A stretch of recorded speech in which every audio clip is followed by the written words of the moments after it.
que trataré de abordar en estos 30 minutos será lo que son los recursos digitales que pueden funcionar como un apoyo o como un acompañamiento a la actividad del profesor.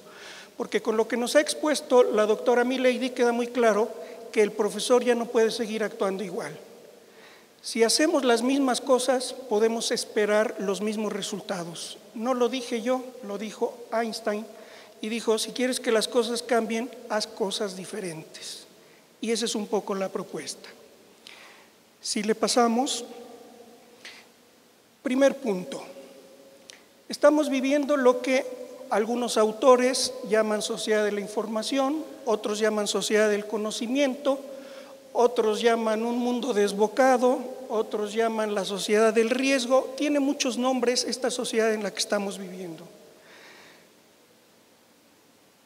Frente a esto, ¿qué papel tienen las TICs o cómo observamos a las TICs en este contexto?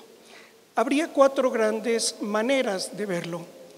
Por un lado están quienes ven exclusivamente el aspecto mercantil, el aspecto económico, en el cual se ve que las TICs fundamentalmente lo que hacen es abrir mercados, tener mucho más posibilidades de comercio y por lo tanto como que los mercados se amplían para ellos y ahí está el énfasis de lo que llamamos los medios de comunicación o ya más particular en el campo educativo las TICs. Una segunda visión es la que se llama, si le pasamos, el discurso crítico político.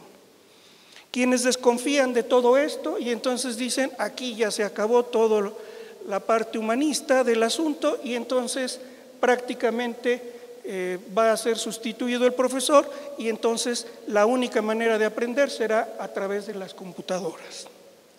Una tercera perspectiva es la que se llama el enfoque tecnocentrista, aquellos que ven la respuesta o la panacea para la solución de todos los problemas educativos y dicen, ahora sí, con las computadoras, todas las redes de comunicación, pues ya hemos resuelto el asunto. Y el último enfoque es los apocalípticos.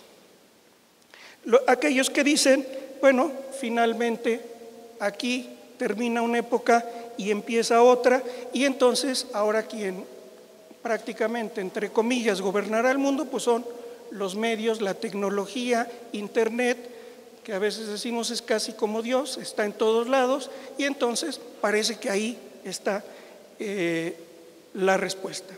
Luego entonces, cuando estamos hablando de competencias, no es un asunto de cambiar temas, contenidos, materias, es mucho más que eso. Y el cambio más fuerte no está en eso, porque ahora el problema no es la información.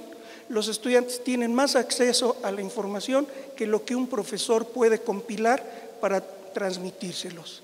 Tiene mucho acceso y más bien lo que tiene que hacer el profesor es cómo organizar, cómo diseñar ambientes, que es lo que nos decía la doctora Milady, para poder poner en situaciones al estudiante de que desarrolle esos procesos metacognitivos. Por lo tanto, hay nuevos lenguajes que el profesor tiene que aprender.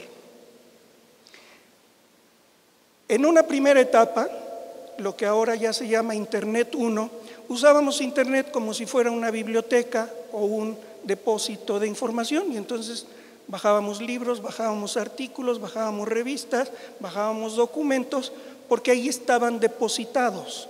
En un primer momento ese fue el papel de Internet. Pero actualmente, algunos dicen que estamos en la etapa 2 y otros dicen incluso que ya estamos en la 3, en donde ya no es solamente recopilar información. Si le pasamos. Sigue habiendo información, sigue habiendo documentos, cada vez se pueden bajar más libros, sí, pero eso ya no es lo importante. Lo importante en la etapa que se denomina 2 significa que hay programas, hay proyectos, hay sitios que nos permiten interactuar. Ya no es solamente bajar la información, imprimirla, porque quisiéramos casi atrapar todo, sacarnos las copias, engargolarlas, ponerle una portada bonita y guardarlas y decir no se la presto a nadie.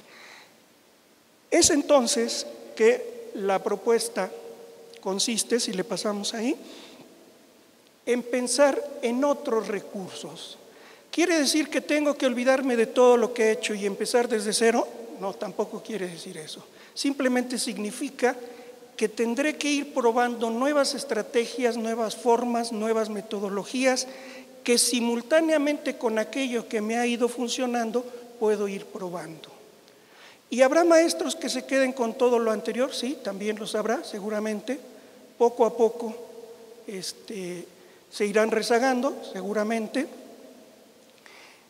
Y muy probablemente los estudiantes hagan caso más de aquellos profesores que les hablan en su lenguaje y que actúan de manera similar a cómo ellos procesan la información. Por lo tanto, ¿qué características tiene estos recursos para ver si nos ayudan? Bueno, primero, quiere decir que son multimedia. ¿Cómo se traduce esto? Que no solamente somos expositivos, que no solamente es escribir o llegar a dictar, sino que utiliza recursos gráficos, sonido, movimiento, color, etcétera, que es a lo que están acostumbrados. Si le vamos pasando ahí rápido, también el asunto de la interactividad, en la que se interviene de la manera en que cada uno decida, porque autorrealización no quiere decir todos van parejos, todos al mismo ritmo, todos en la misma secuencia, no, sino que cada uno va decidiendo a partir de sus intereses el camino que quiere recorrer. El asunto de la accesibilidad, cada vez son más sencillos los programas para que podamos interactuar con ellos. Quizá los primeros programas tenían sus complicaciones, pero ahora esto que se llama de que es amigable, quiere decir que casi cualquiera, sin que tenga muchos elementos de computación, puede interactuar con ellos. Modularidad, no tenemos que hacer todo de principio a fin. Hay un ejercicio que siempre hago cuando explico alguno de los programas para hacer estos instrumentos. Pongamos el ejemplo, hacemos un crucigrama y entonces les digo, ubiquen el cursor en cualquier número. Inevitablemente, el 100% de las veces me ha ocurrido que cuando son profesores ponen el cursor en el número 1.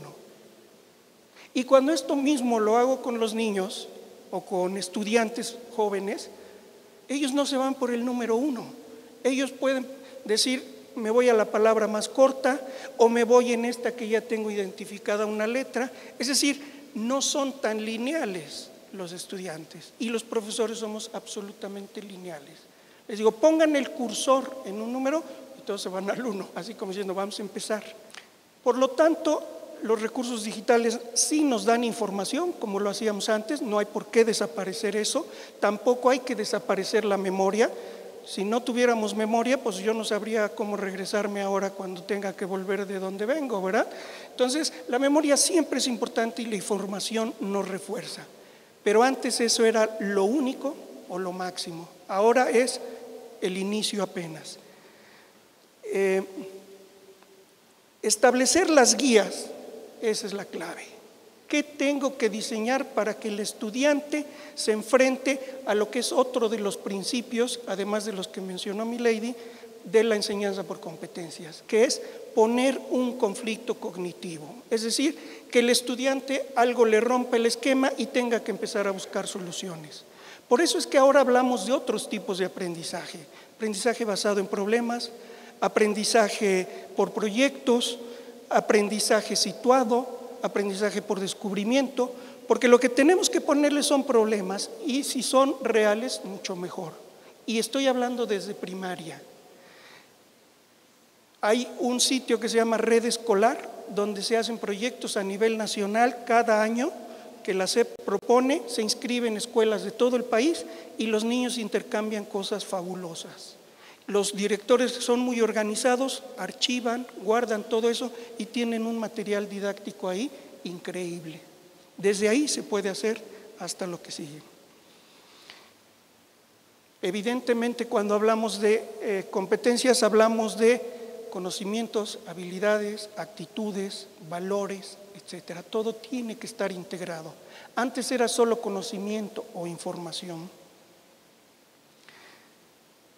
Y una de las claves principales, Esto les motiva porque está más adaptado a su propia forma de ser, a su propia forma de interactuar, y no hay que estar pensando en cómo motivarlos, basta con que estemos en ese ambiente para poder que ellos se sientan motivados. Y evidentemente la evaluación juega un papel, pero no son los clásicos exámenes orales o escritos. Antes de mi generación solamente existían esos dos y poco a poco se han ido quizá trabajando un poco más, pero no salimos mucho de eso. Y cuando decimos autoevaluación, como se mencionaba antes, y cuando decimos coevaluación, porque ahora ya no es solo el maestro el que evalúa, sino tienen que intervenir otras instancias. Entonces tenemos que buscar otros recursos. Los recursos digitales nos permiten hacer simulaciones, hacer ejercicios en los cuales ciertos ejemplos no podrían verse en la realidad.